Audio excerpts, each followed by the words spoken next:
대림절 세 번째 주일입니다. 대림절이라고 하는 말은 이 땅에 오시는 예수님을 기다린다, 기다릴 대자가 됩니다. 또 임림, 이것은 임하신다, 그런 뜻이고요.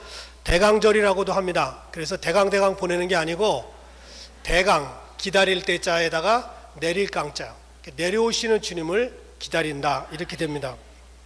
사람에게는 기다림이라고 하는 특별한 감정이 있습니다. 여러분 지금 무엇을 기다리고 계신가요? 어떤 날을 기다리고 계신가요? 기다림이 있다고 하는 것은 적어도 소망이 있다는 것입니다. 살아있다는 증거입니다. 그리고 기다림이 있다는 사람은 무작정 인생을 사는 사람보다 인생을 훨씬 가치 있게 삽니다. 지금 성탄절을 기다리는 아이들이 참 많습니다.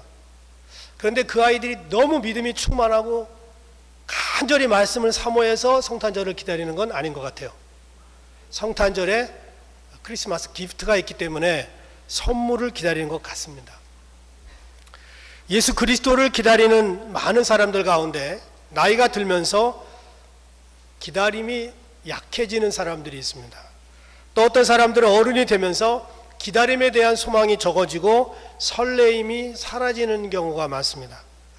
먹고 사는 일에 피곤한 나머지 예수님을 다시 기다리는 재림에 대한 소망이 적어진다면 그것은 그리스도인으로서 불행한 일이 되는 것입니다. 그리스도인들은 다시 오실 예수 그리스도를 기다리는 설레임이 있어야 될 줄 믿습니다. 이 설레는 기다림이 인생의 어려움들을 이길 수 있게 해줍니다. 자식이 좋은 학교에 다니는 부모들은 자식이 졸업해서 사회에 훌륭한 일꾼이 돼서 그 기능을 다할 수 있고, 그리고 내가 오늘 고생하는 것에 대한 어느 정도의 보상도 기대할 수가 있는 겁니다. 판사가 되고 싶어하는 어떤 법대생이 있었습니다. 아버지는 매일 술로 세월을 보내면서 어머니까지 때리는 못된 그런 남자였습니다. 부인이 그런 와중에도 이혼하지 아니하고 꿋꿋하게 버틸 수 있는 이유는 한 가지입니다. 내 아들이 판사가 되고 싶은 것을 보고 싶은 겁니다. 아들도 딴짓 안 하고 열심히 공부를 하는데 그 이유는 한 가지입니다. 아버지에게 고생당하고 이렇게 힘들게 인생을 사는 어머니에게 내가 판사가 돼서 적당한 보상을 하고 싶은 겁니다. 아들은 어머니 생각하고 어머니는 아들을 생각해서 서로 기다리면서 고생을 참는 겁니다. 미래에 대한 기다림. 그래서 결국은 이 아들이 판사가 돼서 어머니에게 호강을 시켜드리는 그런 이야기들을 우리는 많이 볼 수 있습니다. 오늘 성경에 나오는 시므온이라고 하는 이분은 나이가 많아서 늙으신 할아버지였습니다. 자기 몸을 간수하기도 힘든 어린이였지만 이스라엘의 위로를 기다리고 있었습니다. 그에게 메시아에 대한 기다림이 있었기 때문에 가장 포악한, 역사상 가장 잔인했던 헤롯 왕이 다스리는 예루살렘을 떠나지 않고 기다릴 수 있었습니다. 오늘 이 시므온의 기다림에 대한 말씀을 몇 가지 나누고 싶은데요. 첫 번째는 약속이 있는 기다림입니다. 26절에 보니까 성령의 지시를 받았더니, 시므온의 기다림은 성령께서 지시하신 약속이 있는 기다림이었습니다. 성령께서 오래전에 기도 가운데 지시하셨을 겁니다. 여러분, 인생은 누구에게나 작고 큰 기다림이 있습니다. 그 기다림이 이루어질 날이 있기도 하고 오지 못할 수도 있습니다. 더욱 확실한 약속이 있어서, 붙들 만한 약속이 있어서 기다리는 것은 어떤 경우에도 소망을 줄 수가 있습니다. 초대교회가 수많은 박해와 핍박이 진행되는 가운데도 꿋꿋하게 믿음을 지킬 수 있었던 것은 바로 사도행전 1장 11절입니다. 너희 가운데서 하늘로 올리우신 이 예수는 하늘로 가심을 본 그대로 오시리라. 그 모습 그대로 오신다고 하니까 거기를, 그 장면을 본 500여 명의 성도들이 마치 예수님이 자기들의 생전에 오실 것처럼 그렇게 기다렸습니다. 바울조차도 그렇게 처음에는 깨달았어요. 예수님이 한 2000년쯤 지나서 올 거야 하고 힌트만 줬었어도 그들은 그렇게 기다리지 않았습니다. 지금 전쟁터에 나가 있는 많은 미국의 군인들이 있습니다. 살아서 평화 가운데 집으로 돌아오기를 고대하고 있습니다. 그런데 생각보다 그렇지 않을 경우도 있습니다. 앰뷸런스에 실려오는 사람도 있고요, 더 악한 모습으로 돌아올 수도 있습니다. 더 안 된 모습으로 돌아올 수도 있어요. 시므온에게는 약속된 기다림이 있었습니다. 하나님의 아들 메시아가 이 땅에 오신다. 그리고 네가 살아있을 동안에 그 얼굴을 보게 될 것이다. 이런 약속을 받았습니다. 오늘 우리가 다시 오실 메시아를 기다리고 있습니다. 확실한 약속입니다.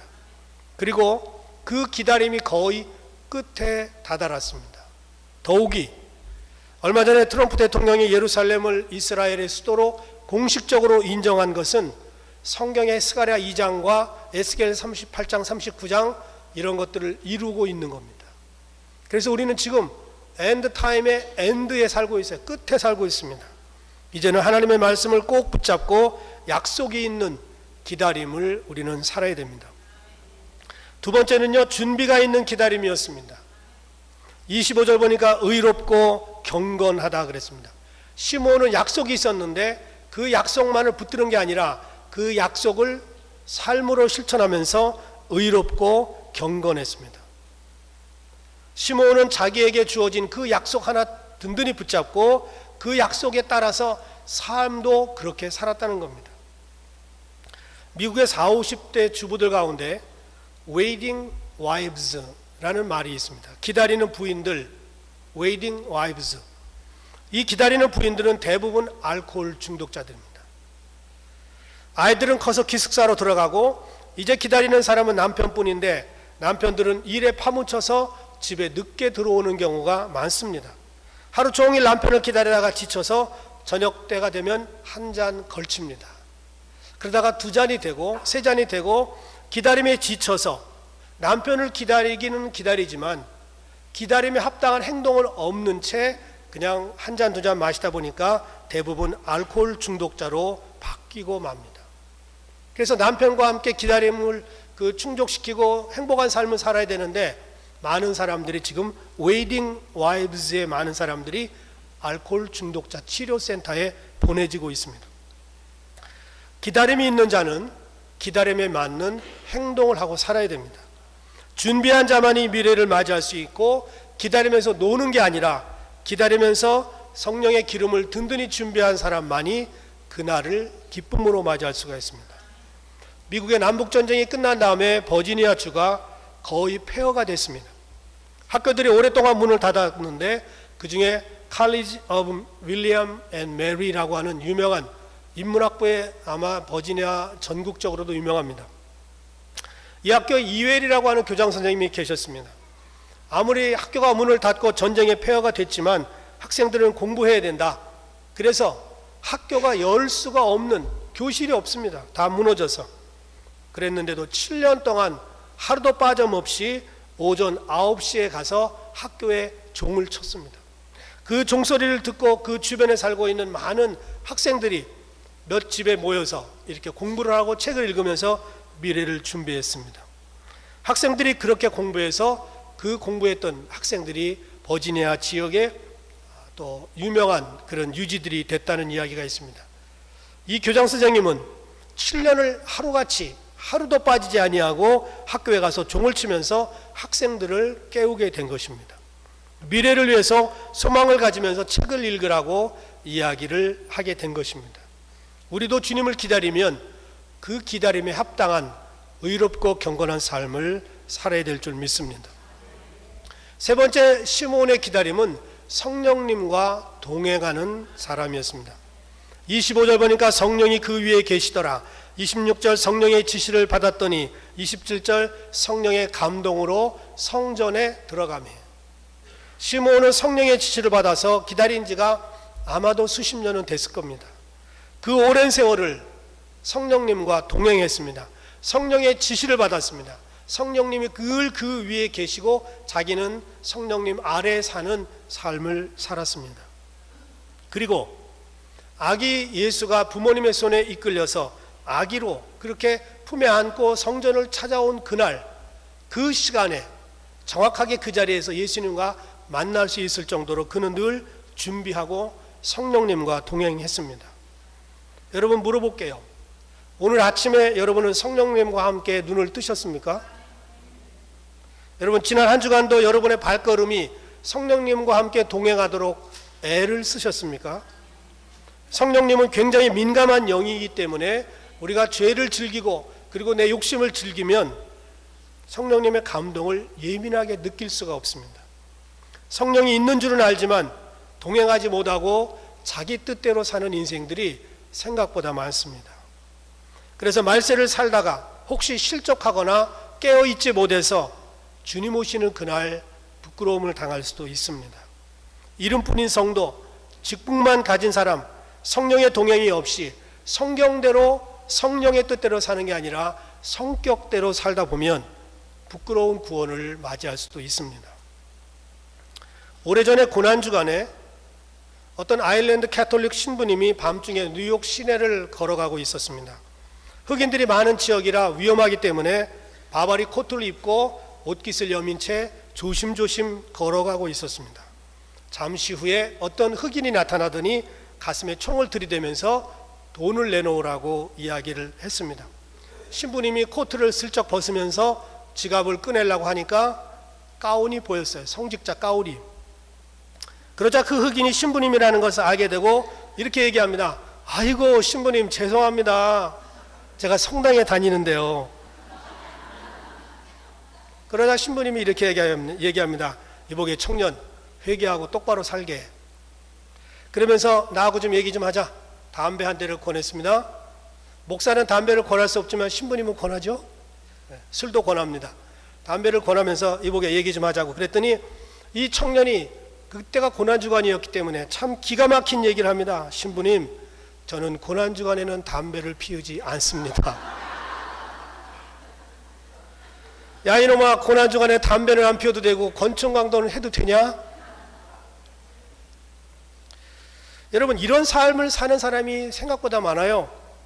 예수님 당시 바리새인들은 하나님과 율법에 철저하게 살면서 박하와 식물 11조의 모든 걸 드렸습니다. 그러나 의와 신과 그리고 정직함은 버렸습니다. 그런 시절에 시므온은 성령님과 동행했다는 겁니다. 성경에 단 한 번밖에 나오지 않습니다. 그리고 아기 예수를 만난 이후에 어떻게 됐는지 성경은 말하지 않습니다. 말할 필요가 없는 겁니다. 그분이 성령님과 평생을 동행했기 때문에 그 이후의 삶은 거룩하게 죽었을 겁니다. 마틴 루터가 이런 얘기를 했습니다. 술 취한 친구를 말에 태워 집에 보내기는 아주 어렵다. 이쪽에서 올리면 저쪽에서 떨어지고 저쪽에서 올리면 이쪽으로 떨어진다. 제일 좋은 방법은 친구와 함께 안장에 앉아서 집에까지 가는 것이다. 성령님과 동행한다는 것은 바로 이런 겁니다. 우리 스스로 혼자 가면 이쪽으로 쓰러지고 저쪽으로 쓰러집니다. 그러나 성령님이 나와 함께 동행하면 우리는 그 안장에 함께 타서 안전한 목적지까지 흔들림 없이 밸런스를 맞추고 잘 갈 수 있는 것입니다.